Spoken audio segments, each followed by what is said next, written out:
Nelson Dilipkumar இயக்கத்துல super star Rajinikanth நடிப்புல உருவாகி கடந்த 2023ஆம் ஆண்டு வெளியான திரைப்படம் தான் ஜெயிலர். மாஸ் ஆக்ஷன் கதைக்களத்துல உருவான இந்த படத்துல நம்ம ரஜினி சாருடன் இணைந்து சிவராஜ்குமார், ரம்யா கிருஷ்ணன், விநாயகன், மோகன்லால் உள்ளிட்ட பல பேர் நடிச்சிருக்காங்க. படம் உலகளவுல மிகப்பெரிய வசூலை கொடுத்திருக்கு. தமிழ் சினிமாவுடைய இண்டஸ்ட்ரி ஹிட் படமாக இந்த படம் மாறி இருக்கு. ஜெயிலர் படத்துடைய முதலாம் பாகத்துடைய வெற்றியை தொடர்ந்து தற்போது ஜெயிலர் 2ஆம் பாகம் விறுவிறுப்பாக உருவாகிட்டு இருக்கு. இந்த நிலையில யோகி பாபு இந்த படம் குறித்து சில சுவாரஸ்யமான விஷயங்களை ஷேர் பண்ணிருக்காரு. அதுல இப்போது உள்ள இயக்குனர்கள்ல அதிக நகைச்சுவை உணர்வுள்ள இயக்குனர் அப்படின்னா அது நெல்சன் மட்டும்தான். ரஜினி சார் ஒவ்வொரு நாளுமே மிகவும் ஆர்வத்துடன் செட்டுக்கு வருவார். மேலும் ரஜினி சார் நெல்சனிடம் நம்ம யோகி பாபுவை சும்மா விடக்கூடாது, என்ன ஜெயிலர் 1ல மிகவும் கிண்டல் பண்ணிட்டாரு, இந்த பாகத்துல அதனை சரி கட்ட வேண்டும் அப்படின்னு சொல்லி உள்ளார் அப்படின்றத அந்த இன்டர்வியூல கலகலப்பாக பேசியிருக்காரு. சோ ஆகையால ஜெயிலர் திரைப்படம் ஆக்ஷன்ல மட்டுமல்ல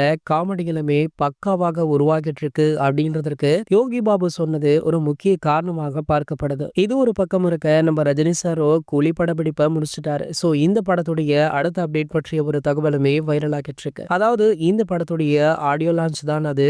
இது வரைக்குமே படத்துடைய ஃபர்ஸ்ட் லுக், செகண்ட் லுக், ஒரு சில ப்ரோமோக்களை கூட படக்குழு வெளியிட்டுட்டாங்க. சோ தற்போது பாத்தீங்கன்னா இந்த படத்துடைய ஆடியோ லான்ச் தான் படத்திற்கு மிகப்பெரிய ப்ரமோஷன் அப்படின்றதுனால மிக பிரம்மாண்டமாக இந்த ஆடியோ லான்ச்சை பிளான் போட்டிருக்காங்களா. சென்னையில உள்ள நேரு உள் விளையாட்டரங்கில தான் இந்த ஆடியோ லான்ச் நடக்க போவதாகவும் கூடிய விரைவிலேயே ப்ரோமோவுடன் கூடிய அறிவிப்பு வெளியாக இருக்கா. இது போன்ற சினிமா செய்திகளை பத்தி நீங்க உடனே தெரிஞ்சுக்க நம்மளுடைய சினிமா கொட்டா அப்படின்ற நம்ம சேனலை சப்ஸ்கிரைப் பண்ணிக்கோங்க.